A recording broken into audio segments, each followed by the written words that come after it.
Hello everyone, I am Anubhav from the fact hunt team. हाल ही में इंडिया और चाइना के बीच में बढ़े तनाव के चलते 15 जून को लद्दाख में इंडियन और चाइनीज आर्मी के बीच में एक ब्रूटल क्लैश हुआ, जिसमें 20 इंडियन सोल्जर्स की जान चली गई, वो शहीद हुए। वहीं चाइनीज आर्मी में कितनी कैजुअलिटीज हुई, उसका कोई भी ऑफिशियल नंबर अभी सामने नहीं आया है। मीडिया रिपोर्ट्स में एक बात ये सामने आई कि जितने भी इंडियन सोल्जर्स पर अटैक हुए वो सोल्जर्स निहत्थे थे, यानी कि उनके पास कोई हथियार नहीं थे, वो अनआर्म्ड थे। इसी के बीच कांग्रेस पार्टी के फॉर्मर प्रेसिडेंट राहुल गांधी ने ट्विटर पर एक वीडियो मैसेज इशू करते हुए ये सवाल उठाया कि इंडियन सोल्जर्स निहत्थे क्यों थे और इस डिसीजन का जिम्मेदार कौन है। कांग्रेस पार्टी के ऑफिशियल ट्विटर पेज से भी यही सवाल पूछे गए। सोशल मीडिया पर कई और यूजर्स ने भी यही सवाल उठाया कि इंडियन सोल्जर्स के पास कोई हथियार क्यों नहीं थे। इन सभी सवालों का जवाब देते हुए Indian external affair minister Jaishankar Prasad ने ट्विटर पर यह बात साफ की कि जितने भी इंडियन आर्मी के ट्रूप्स बॉर्डर ड्यूटी पे रहते हैं उनके पास हमेशा हथियार होते हैं और 15 जून को क्लैश के दौरान भी इंडियन ट्रूप्स के पास, इंडियन सोल्जर्स के पास हथियार थे। जयशंकर प्रसाद ने अपने ट्वीट में लिखा, let us get the facts straight. All troops on border duty always carry arms, especially when leaving post. Those at Galwan on 15 June did so. Long-standing practice as per 1996 and 2005 agreements not to use firearms during face-offs. अगर clash के दौरान Indian soldiers के पास हथियार थे तो सवाल उठता है कि क्लैश के दौरान इंडियन सोल्जर्स ने उन हथियार का इस्तेमाल क्यों नहीं किया। असल में इसकी वजह है इंडिया और चाइना के बीच में साइन हुए कई सारे अग्रीमेंट्स, जिसमें ये बात साफ की गई है कि लाइन ऑफ एक्चुअल कंट्रोल पर इंडियन और चाइनीज आर्मी के कौन से एक्शंस अलाउड हैं और कौन से एक्शंस अलाउड नहीं हैं।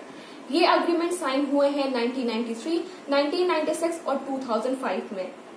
इंडिया और चाइना के बीच में बॉर्डर डिस्प्यूट और बॉर्डर पर शांति बनाए रखने के लिए सबसे पहला अग्रीमेंट साइन हुआ था 1993 में, जब इंडिया में कांग्रेस की सरकार थी पीवी नरसिम्हा राव के अंडर।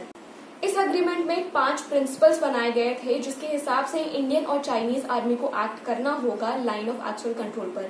इन 5 प्रिंसिपल में बात की गई थी mutual respect for sovereignty and territorial integrity, mutual non aggression, non interference in each others internal affairs, equality and mutual benefit and peaceful coexistence, and with a view to maintaining peace and tranquility in areas along the line of actual control in the Indian and China border areas.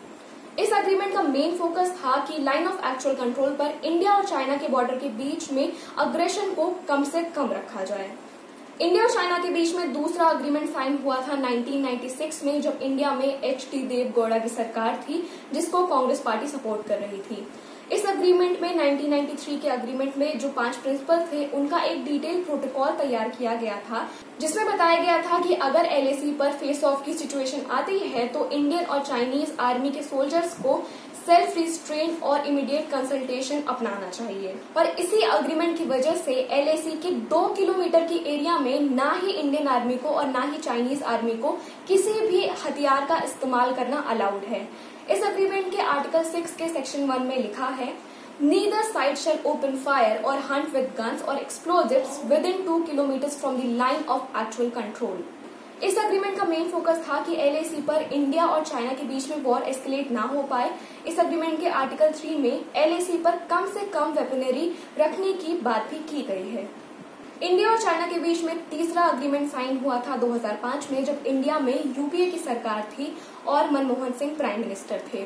इस agreement में बात की गई थी कि India और China 1993 और 1996 में हुए अग्रीमेंट्स में जो सारी बातें लिखी हैं उनका पालन करेंगी दोनों ही कंट्रीज। क्लियरली 1993, 1996 और 2005 में जो अग्रीमेंट साइन हुए हैं उस समय कांग्रेस पार्टी या तो पावर में थी या फिर कांग्रेस पार्टी उस गवर्नमेंट का सपोर्ट कर रही थी जो कि पावर में है, जिससे ये ताजुब वाली बात लगती है कि राहुल गांधी, जो कि कांग्रेस पार्टी के फॉर्मर प्रेसिडेंट हैं, उनको इन अग्रीमेंट्स के बारे में कोई भी जानकारी नहीं है।